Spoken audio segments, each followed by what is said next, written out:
Tuesday. Um, so yeah, it's getting tough out there.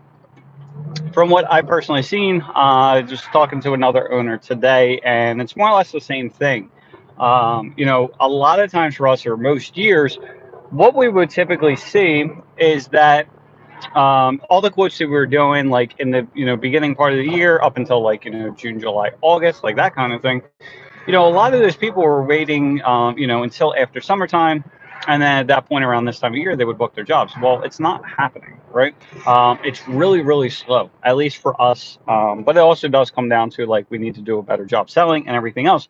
But with everything being equal, like we would always have a lot of people just reach out and be like, "Hey, we're ready to move forward," right? And it is not happening like whatsoever, right? And I'm seeing these emails because I'm not directly involved with the day-to-day business for the fence company anymore. And but what you see is, we'll do our follow-ups, which we never really had did in the past, and we're doing the follow-ups, and they're like, hey, this and this happened. It's just not in the budget, blah blah blah, and we're seeing it more and more and more.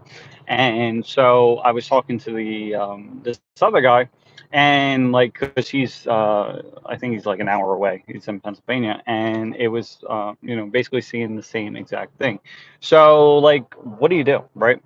And for me, like, I'm not this ultimate sales guy whatsoever. There's a podcast, and I told him about it as well. But for My Fence Life.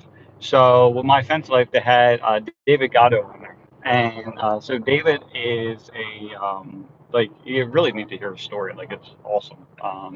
Basically, drug addict. I think he was homeless at some point, and he basically started his fence company around the same time as me, and just vastly more successful, vastly, like not even close, right? And his sales team, like the last podcast, I think it's like episode 50, 52, 53, something like that. He's on this, and he talks about what he does.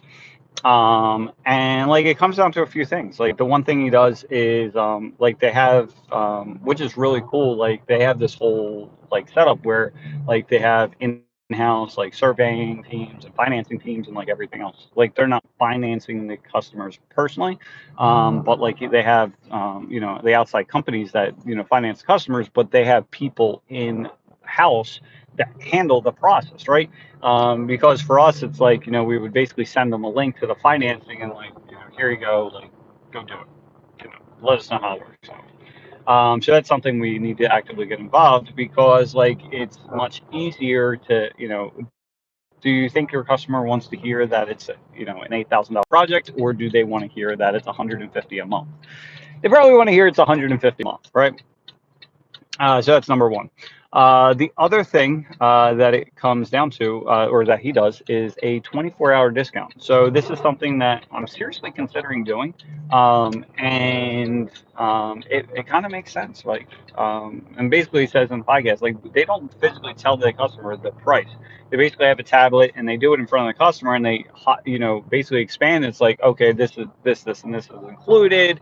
They expand it, and then you have the they show them like this is what the price for the project would be, and then just to let if you move forward in the next 24 hours, we have the special program where you'll save an additional 10%. So if it's a $10,000 project, you're going to save an extra $1,000 if you book it within the next 24 hours. Like, no pressure, like it's just something we have, right?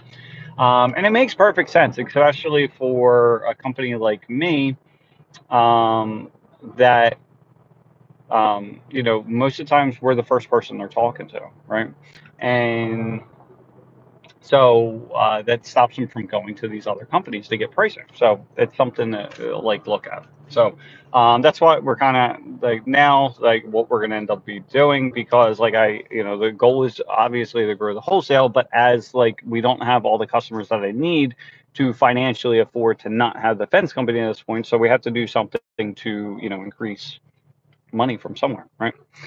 So that's what we're going to end up looking at doing. So hopefully this helps. Trying to think what else is going on at this point. Nothing really. That's about all we got going on at this point. So hope you guys are doing well. Hope you guys have an awesome day, and I will talk to you soon.